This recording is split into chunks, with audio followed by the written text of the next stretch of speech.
The dangers inside an organization are a variable.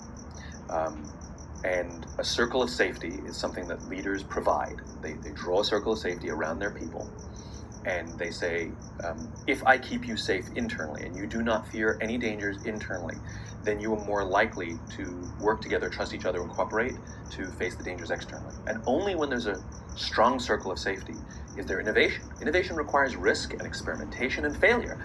And if people fear that they might lose their jobs simply because they tried and failed or lost some money, then they won't try. And so there is no innovation. This is the joke that so many organizations pound people and say, if you come up with something big, we'll give you a big bonus, but if you fail, we'll fire you. Or even if that risk exists, they are destroying innovation in their company. The responsibility of leadership is two things: to decide how porous that circle of safety is, and in other words, who should we let in? We can only let in people that we'd want to trust and that would trust us. In other words, people who believe what we believe, who share our value set, right?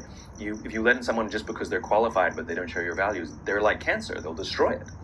That's number one. The other thing is how big to make the circle.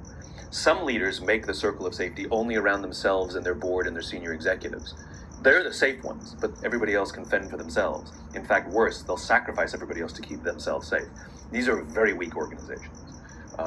The strongest organizations, the leaders extend that circle of safety right to the most junior people in the organization. And they insist on the bureaucracy, that each layer of bureaucracy protect the layer beneath it. And this is effective bureaucracy. This is what leadership is supposed to do. And what you find is, like I said, when the circle of safety is strong and people come to work and feel safe, they naturally cooperate and trust each other to face the dangers externally and seize the opportunities externally. When they have to invest any more than the minimum, if any, energy to protect themselves internally, they're taking away the energy that they could be applying externally. That's why great organizations are the ones where leadership commits to their people first.